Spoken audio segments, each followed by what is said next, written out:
From the moment Sophie Cunningham first stepped onto a WNBA court, her identity was forged in a way that set her apart from the average player. She didn't become known for flashy crossovers, smooth jumpers, or highlight reel finishes.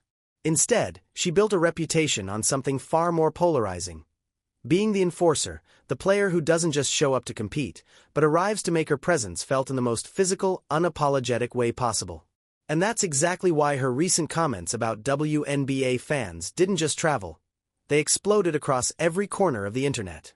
Cunningham isn't a player who blends into the background. She's the one you notice even if you weren't looking for her. Every possession she involves herself in carries a certain edge, a gritty undertone that instantly tells opposing players that nothing is coming easy. She's the type of player who isn't afraid to bump you on a cut, fight you for positioning under the rim, rip through contact, or slide in front of you just to remind you she exists. It's a style of play that has earned her praise, criticism, and a massive amount of attention, often simultaneously. Veterans know exactly what Cunningham brings. They expect the physicality, the tension, the hard screens, the controlled chaos she injects into the game. But newer fans? Especially the ones who entered the league during the massive media boom of the past year? To them, Sophie often appears as the villain in the story. The disruptor, the agitator, the player whose style feels more like football energy than basketball finesse. And because she's already seen as that kind of figure, anything she says hits twice as hard, and anything she does triggers debates that stretch far beyond the actual play. So when she spoke up about the misconceptions fans have about WNBA players, and specifically about how fans misunderstand aggressive, physical plays, it didn't land like a casual comment. It landed like a targeted shot fired directly at the heart of the internet's newest, most passionate audience. Fans who were already skeptical of her style felt validated in their assumptions. Others felt challenged. And some, especially longtime followers of the league, felt like she was saying the quiet part out loud, that there is a widening gap between how players see the game and how new fans interpret it. But the real reason her comments hit different has less to do with what she said and more to do with who said it. Cunningham isn't an occasional physical player. She's one of the league's most consistent tone setters, someone whose approach is woven into her identity. It's what makes her valuable to her team, but it's also what makes her controversial. She's the player teammates love having on their side and opponents dread seeing across from them. That persona carries weight, and when she speaks about physicality, people listen, either to support her or to criticize her, but they listen. And here's the twist that adds even more electricity to the conversation. Sophie doesn't shy away from the chaos. She embraces it. She knows her role. She knows her reputation. And she's fully aware that her comments will stir the pot, especially at a time when WNBA games are being watched, clipped, replayed, slowed down, and analyzed more than ever before. In this new era of spotlight and scrutiny, every shove becomes a storyline, every collision becomes a theory, and every quote becomes a headline. That's why her words landed with such force. To many fans, it felt like the league's most physical player was telling them they were wrong about what they were seeing with their own eyes. But from her perspective, she was defending the essence of WNBA competition. The intensity, the toughness, the fight that has always existed behind the scenes long before millions of new fans showed up. And this is where the tension begins. A divide between the way the league has always played and the way new audiences interpret the game through social media clips and viral commentary. More importantly, this is where Sophie Cunningham's comments begin shaping the bigger story. One that goes far beyond a single interview and digs into the heart of how the WNBA is evolving right in front of us. When Sophie Cunningham finally spoke up about the criticism surrounding WNBA physicality, it wasn't in the form of a dramatic press conference or some explosive online rant. It came out in a casual, matter-of-fact tone, the kind of honesty players usually only share when they're genuinely tired of the conversation swirling around them. But sometimes the calmest statements create the loudest echoes, and that's exactly what happened here. Sophie's message was simple on the surface. Fans don't always understand what they're watching. She wasn't calling people clueless, she wasn't attacking anyone personally, and she wasn't trying to stir drama. But she was saying, directly and confidently, that the interpretations flooding social media after every physical play are often completely disconnected from how WNBA players view the game internally. It wasn't an insult, it was an observation. Yet it sparked a storm because it poked at a sensitive truth that the new WNBA audience isn't ready to admit. Her comments centered on one core idea. WNBA players are built for contact. They expect it. They train for it. They thrive in it. And aggressive plays, the ones fans label as dirty, dangerous, or intentional cheap shots, often look far more dramatic in slow-motion replays than they feel on the court. Cunningham emphasized that physicality isn't the exception in the WNBA. It's the foundation. It's how players fight through screens, hold ground in the paint, battle for loose balls, and create separation on offense. The league has always been physical. The difference now is that millions of new fans are watching, many for the first time, and they're shocked by something veterans see as normal.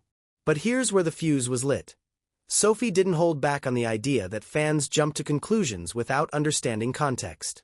She pushed back against the narrative that aggressive plays equal malicious intent.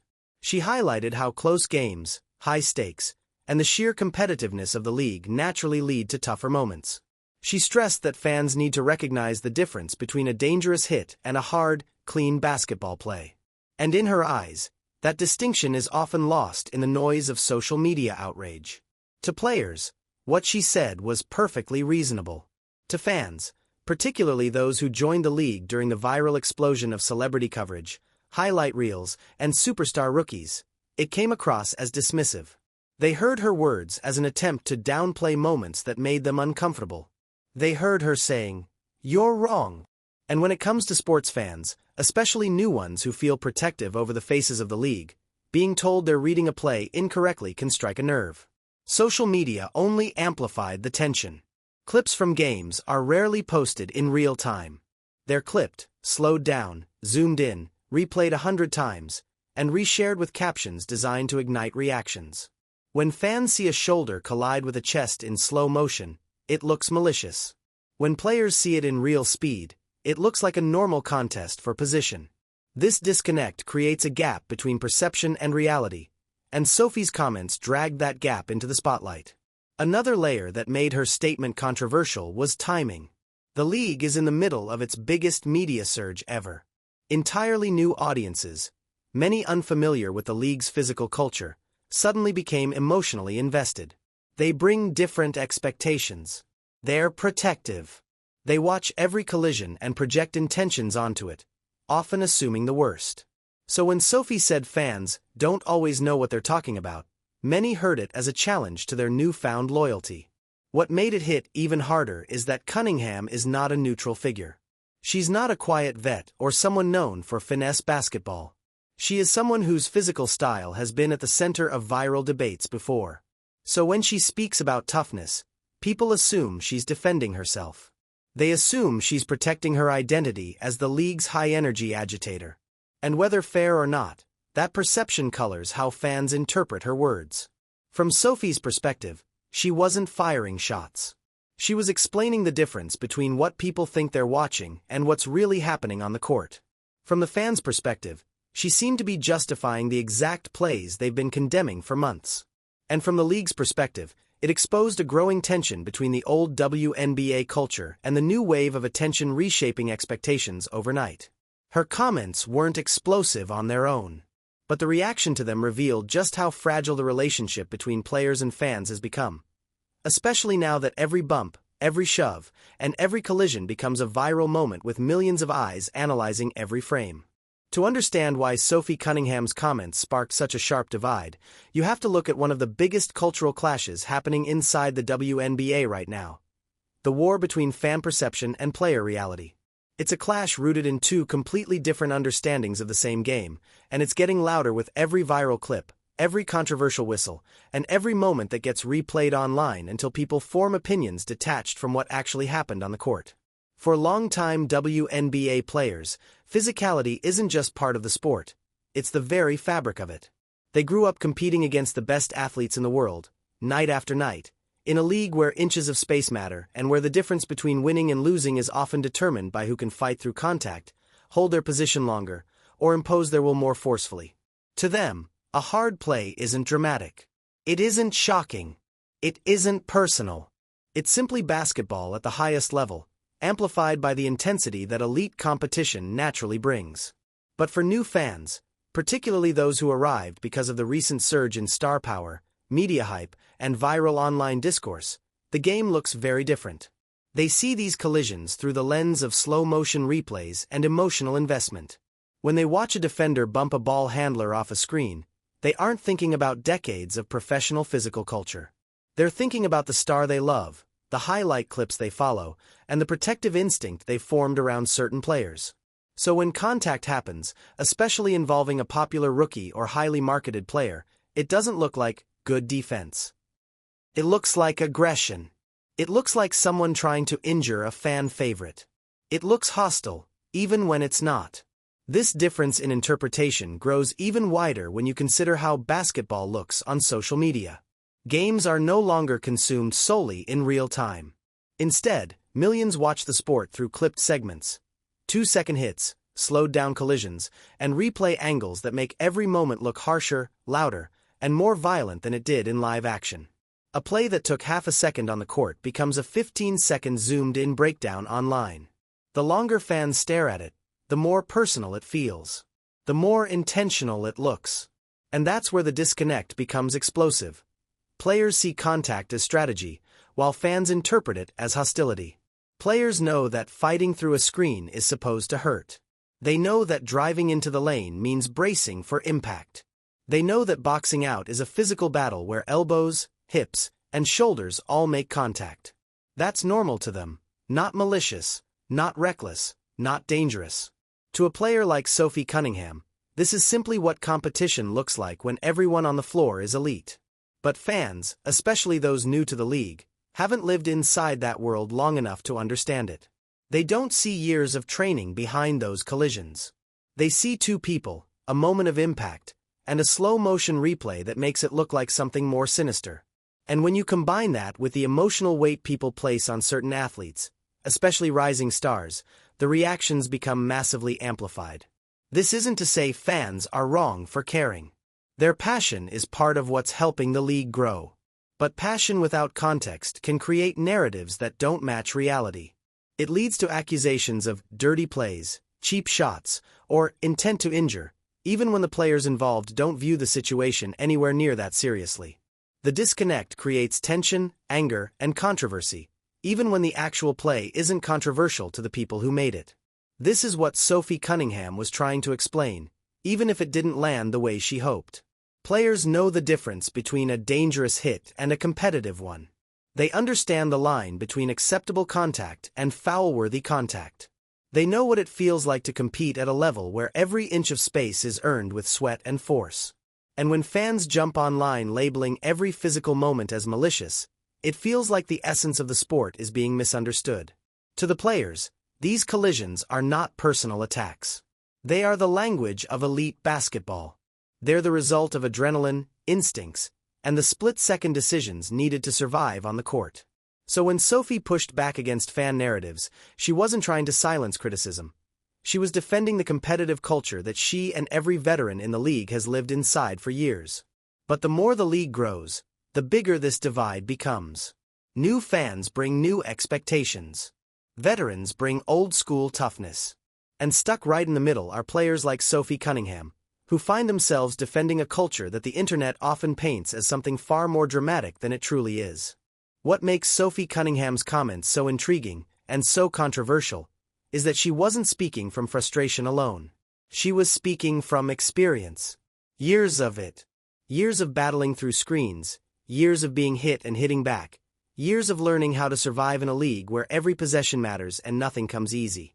So when she said fans don't always get it, she wasn't insulting them.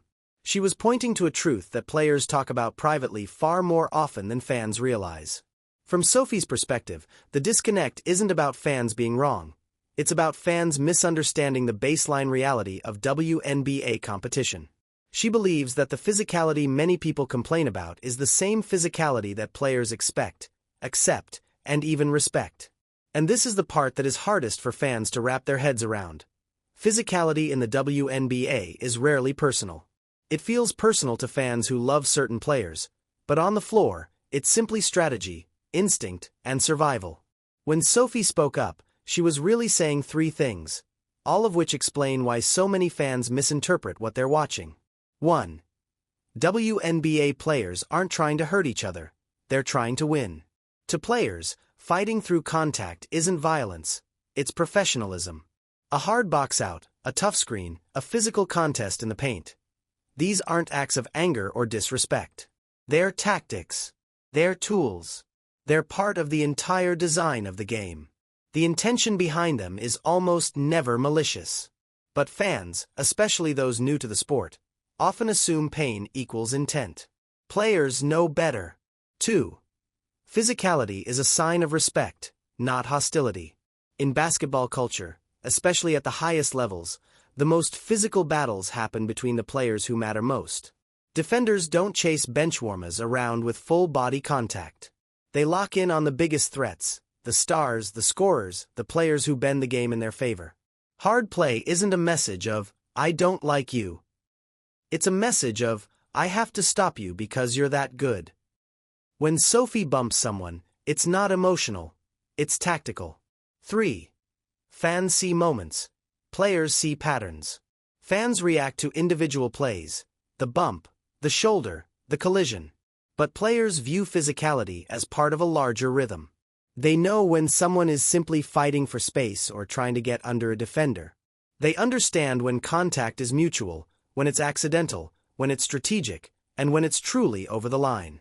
Most of the plays fans label as dirty are, in the player's eyes, well within the normal boundaries of competition. And this is exactly why Sophie felt the need to speak. She believes fans are reacting to isolated snapshots of a much bigger, more nuanced battle happening over 40 minutes of basketball. Fans see a hit and think, why would she do that? Players see the hit and know exactly why, because that's what it takes to gain an advantage or stop a momentum shift. But here's where things get complicated. Sophie is not speaking to the WNBA of 5 years ago. She's speaking to an entirely new audience that has arrived in a tidal wave of popularity. Millions of new fans, many of them younger and more protective of specific players, don't understand the old culture. The gritty, bruising, unapologetically physical identity that the league quietly operated under for years. These fans expect a level of polish, transparency, and gentleness that simply doesn't exist in high-level sports.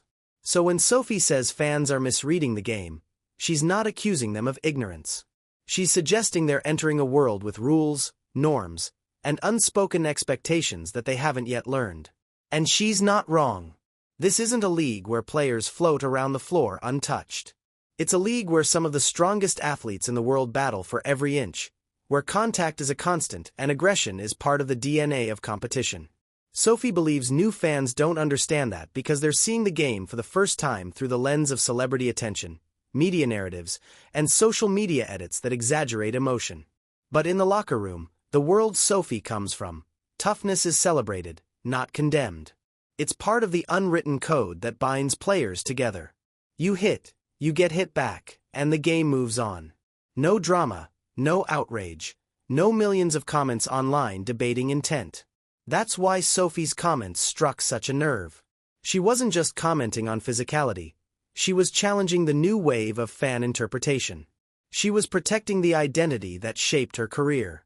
And she was sending a message that the WNBA cannot be understood through clips alone. You have to understand the culture behind the contact. Whether fans agree or not, this perspective is crucial to understanding the tension at the heart of the league's growing pains. And it's only going to get more complicated from here. The biggest shift in the WNBA over the past year hasn't happened on the court. It's happened in the audience.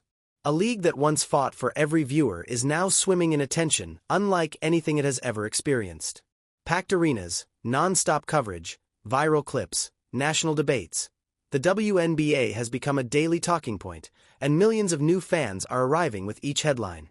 But with that surge of interest comes a new kind of pressure, one the league was never designed to handle at this scale. And that pressure is exactly why Sophie Cunningham's comments hit such a volatile nerve. This new era of fandom is wildly different from the WNBA's old guard. These new fans aren't coming from years of watching gritty regular season battles or late-night playoff runs. They're arriving through viral highlights, shoe deals, celebrity endorsements, and social media momentum that grows by the minute. Many of them didn't witness the league's decade-long grind to earn respect. They didn't see the players traveling commercially, practicing in outdated facilities, or performing for half-empty arenas. They're stepping into the story at its peak, not its struggle, and that shapes how they interpret everything they see. This is where the divide with players like Sophie becomes explosive. When millions of people watch a single clip out of context, they react emotionally, not analytically. They don't see the build-up to a screen, the tension of a matchup, or the physical chess match happening possession by possession. They see a collision. They see a bump. They see a shoulder connect with a chest. And because they love specific players, that split-second moment becomes a slow-motion spectacle that gets replayed endlessly online. The intensity gets magnified. The emotions get exaggerated. And the narrative shifts from tough play to unacceptable violence in a heartbeat. Social media thrives on outrage, and the WNBA has suddenly become fertile ground for it. Clips are posted purposely without context because context kills engagement. A defender fighting through a screen looks like an ambush when slowed down and framed the right way. A box-out becomes a shove. A collision becomes a conspiracy. A standard foul becomes the basis for a week-long debate on player safety, jealousy, and intent. The new fanbase isn't just watching, they're dissecting, reacting, and often overreacting, because these moments are now part of a much bigger entertainment ecosystem. And every time a play goes viral, a villain is created. More often than not, that villain is Sophie Cunningham. She has become the face of physicality, the magnet for outrage, and the screen onto which new fans project frustration. She's the player who ends up on the wrong side of slow-motion edits, dramatic voiceovers, and captions claiming she's out of control or playing dirty, even when the actual play was routine by WNBA standards. Her tough style, once admired by veterans and die-hard fans, becomes a lightning rod for newcomers who expect something less gritty, less intense, and less chaotic. But here's the deeper truth behind all this. Players feel the shift. They feel the spotlight. They feel the scrutiny. And many of them, including Sophie, believe the game is being misrepresented because online outrage is drowning out actual basketball knowledge. Cunningham and other veterans are dealing with a strange new reality. They're being judged by a fanbase that didn't grow up watching their league and doesn't understand the nuances of WNBA culture. These new fans often view physicality through the lens of NBA aesthetics, where superstars get protected by whistles and physical play is policed differently. When they see WNBA players bumping, shoving, or fighting through contact, it looks like a violation rather than a standard defensive tactic. This new fandom is also emotionally bonded to specific stars, many of whom have massive followings that overshadow entire teams. When those stars get hit, even accidentally, fans take it personally. It becomes, protect her, ban the defender, and the league isn't safe. And while the desire to protect athletes is valid, the attempt to redefine the league's entire competitive identity overnight is where things become messy. Players across the league feel it. They know the audience watching them now is not the same audience that supported them for years. They feel judged by people who don't understand the grind. They feel mischaracterized by people who don't see the big picture. And they feel frustrated that their sport, once celebrated for its toughness, is suddenly being scrutinized by those who don't understand why that toughness exists in the first place. Sophie's comments weren't just about correcting fans. They were about protecting a culture that predates viral clips and online outrage. A culture built on contact, grit, competitiveness, and pride. But in this new era, where every collision becomes a headline and every foul becomes a debate, that culture is being rewritten by people outside the league faster than players inside the league can adjust. And that tension is only getting started. For all the noise surrounding Sophie Cunningham's comments, the backlash, the debates, the think pieces, the endless social media outrage, very few people actually stop to ask the simplest question: what was she really trying to say? Because beneath the surface-level reactions and fan assumptions, her message wasn't hostile. It wasn't defensive. And it definitely wasn't an attempt to justify dangerous play. Her message was something deeper, something players inside the league understand instinctively but fans rarely hear explained. Sophie wasn't defending cheap shots. She wasn't excusing reckless behavior. She wasn't telling fans to shut up or ignore what they see. She was defending something that has been a foundational part of the WNBA for decades: the league's competitive identity. To understand her message, you have to understand who she is within the league's ecosystem. Cunningham isn't just a player, she's one of the league's emotional engines. She thrives in physical environments. She feeds off contact. She embraces the gritty parts of basketball that most fans never see unless a highlight clip goes viral. Her role has value because basketball, at its core, is a physical game. And her comments weren't about denying that the game gets rough. They were about explaining why that roughness exists. At its heart, Sophie's message was this: don't mistake intensity for malice. Players don't view physicality as a personal attack. They view it as part of the job. They push because they expect to be pushed back. They collide because the game demands it. They fight for positioning because that's the difference between a stop and a bucket. To them, a shoulder bump, a contested rebound, or a hard screen isn't disrespectful. It's competitive. It's part of the rhythm of elite sports, not an attempt to injure someone. When Sophie said fans misunderstand players, she was referring to this exact concept. She believes fans, especially the newer ones, see aggression as evidence of bad intentions. They think every collision is rooted in jealousy or animosity. They analyze body language and facial expressions like a crime scene. But to a player on the floor, 90% of what fans classify as dirty is simply normal, intense basketball. Another layer to Sophie's message is about player identity. Many WNBA athletes take pride in being tough. They've built their careers on resilience, physical strength, and the ability to fight through adversity on the court. Physical play is a badge of honor, not something they're ashamed of. So when fans label that identity as problematic or dangerous, it feels like an attack on the essence of who these players are. Cunningham wasn't trying to invalidate fans' emotions. She was trying to protect the legitimacy of her craft. And then there's the part of her message that no one is talking about. The part that reveals the emotional pressure players are under. With millions of new eyes on the league, every moment is suddenly being judged by people who don't know the internal dynamics between players. Fans see rivalries where none exist. They see hatred where there's only competition. They see intent where there's only instinct. Sophie's comments were partly a plea for understanding, an attempt to remind people that players are human, the game is fast, and everything looks different when you're the one experiencing the impact instead of watching it on a phone screen. But maybe the most important part of Sophie's message is this: she believes physicality is part of what makes the WNBA great, not something that needs to be erased. Her comments weren't about pushing fans away.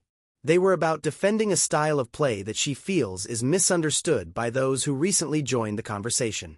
She wasn't saying fans shouldn't have opinions. She was saying those opinions should consider the reality of the sport. She wasn't dismissing fans. She was defending players. She wasn't encouraging recklessness. She was encouraging understanding. She wasn't denying that lines get crossed. She was explaining that not every collision means someone crossed it. Sophie's message wasn't loud, but it was honest. It revealed a tension that the league has been dealing with quietly for years: the gap between how players view the game and how the outside world interprets it. And by speaking up, she unintentionally exposed the growing pains of a league evolving faster than its culture can keep up. Her comments weren't just about physicality. They were about identity, about pride, about preserving a competitive ethic that players believe is under threat as the spotlight grows brighter. In defending the physicality of the game, she was defending the truth that the WNBA was built on toughness long before the cameras arrived. And she knows, even if fans don't, that the league's soul depends on preserving that toughness, not sanitizing it for social media approval.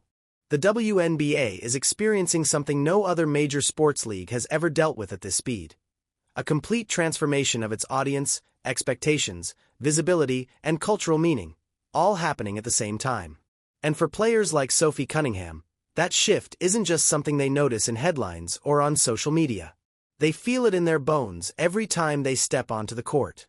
They feel it in how fans react, how narratives form, and how the league's identity is being rewritten in real time by people who have only been watching for a few months.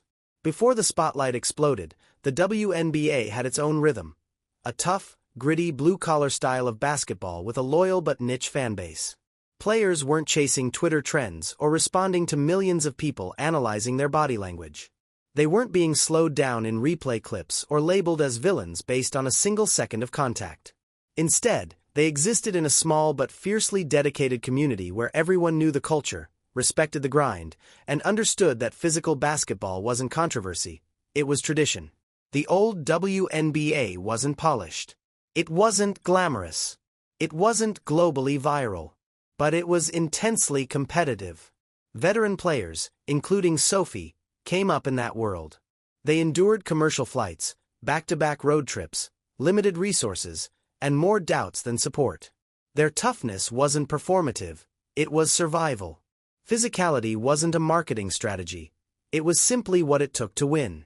That identity shaped their entire basketball existence. And then, almost overnight, everything changed.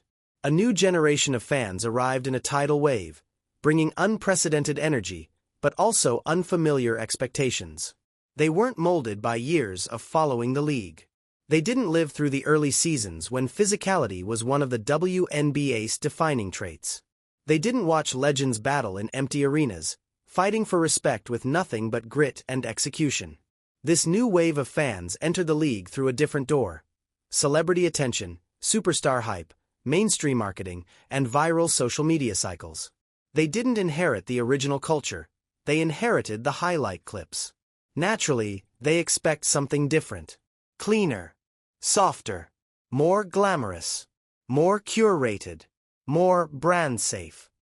They want basketball, yes, but they also want a narrative that feels smooth and controlled, like a scripted storyline where their favorite players always come out unharmed. But that isn't the WNBA Sophie grew up in. And that's not the league she wants to see rewritten.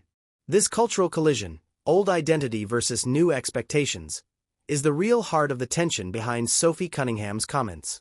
Every time she speaks about toughness, every time she defends physicality, every time she pushes back against fan outrage, she's not fighting with the audience. She's fighting for the soul of the league she grew up loving. To her and many veterans, physicality is not the problem, it's the point. It's the badge that proves you belong. It's the pressure cooker that turns rookies into competitors. It's the environment that created the legends who built the foundation these new fans now stand on. But the league's new audience doesn't always understand that. They come from a viewing culture shaped by the NBA, where superstars often receive protective whistles and where physicality has been toned down dramatically. Many new WNBA fans expect that same standard. But the WNBA has always been its own ecosystem, and veterans are deeply protective of that difference. That's why Sophie's comments weren't just a reaction, they were a reminder. A reminder that the WNBA has always been a physical league. A reminder that toughness is a core principle, not a glitch. A reminder that physicality isn't an attack, it's a currency. And a reminder that as new fans flood in, the players don't want to lose the competitive integrity that shaped the league long before the cameras showed up. But here's the most powerful part of this cultural shift. Both sides are right, and both sides need each other. The old WNBA culture built the foundation. The new fanbase is building the future. Players want respect for their identity. Fans want transparency and protection. The league is trying to balance both. An identity built on toughness and a market built on visibility. And Sophie Cunningham? She's caught right in the middle. She's not the villain fans assume she is. She's not the antagonist in some manufactured storyline. She's a veteran protecting the competitive spirit she believes defines the league. Her comments were never about shaming fans. They were about preserving something she feels slipping away in the flood of outside perspectives. She knows the WNBA is growing faster than anyone ever predicted. But she also knows that growth means pressure, misunderstandings, and a battle over what the league is supposed to be. And that battle, the fight to balance old identity with new attention, is far from over. Sophie Cunningham's comments weren't just another player sounding off after a heated game. They were a window into a much bigger conversation the WNBA has been avoiding for years. A conversation about identity, perception, and the growing pains that come with a league exploding into mainstream attention. And whether fans agree with her or not, her message forces everyone to confront a question at the core of this new era. What do we want the WNBA to be? Do we want it to be the polished, highlight-driven product new fans expect? Or do we want it to remain the gritty, intensely physical battleground that shaped generations of players long before the cameras arrived? Because right now, the league is caught between both worlds. Veterans like Sophie Cunningham are fighting to protect the identity they were raised in. An identity built on toughness, accountability, and the understanding that physicality is part of greatness, not a glitch in the system. Meanwhile, new fans want to safeguard the players they've grown attached to shield rising stars from any hit that feels too intense or too emotional to watch. Their protectiveness comes from passion, but that passion often lacks the context needed to understand the league's deeper competitive culture. And that's the painful, unavoidable truth behind all of this.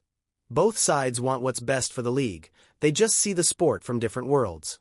Sophie's words expose that divide, not because she intended to be controversial, but because she spoke from a reality fans haven't lived through. Her perspective comes from years of earning every inch on the court. Fans' perspectives come from caring deeply about the stars they follow. When these viewpoints collide, the friction becomes unavoidable, especially in a league undergoing a transformation unlike anything in sports history. But maybe this tension is exactly what the WNBA needs. Maybe the clash between old culture and new attention is how the league takes its next step. Maybe learning from each other. Players understanding the sensitivity of a growing global audience, and fans learning the reality of elite-level physicality, is how the league evolves without losing its soul. Because one thing is certain, the WNBA is entering a new chapter. The spotlight isn't going away. The debates aren't slowing down.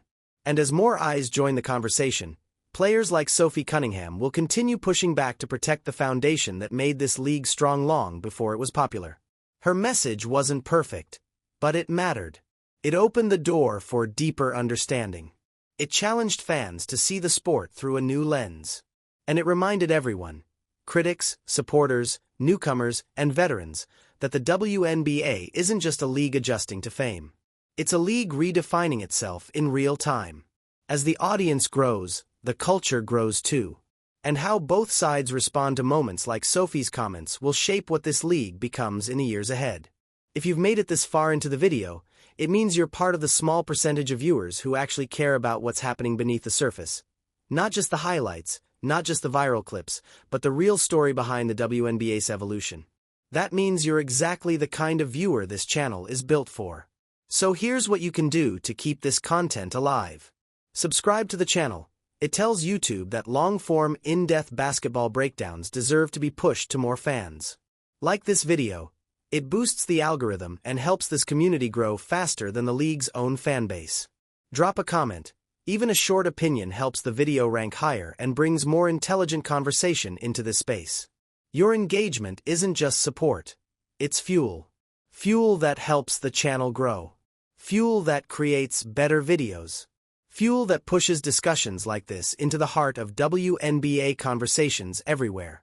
If you want more content like this, deeper, sharper, honest breakdowns without the filters, hit that subscribe button and join the people shaping a smarter, stronger basketball community.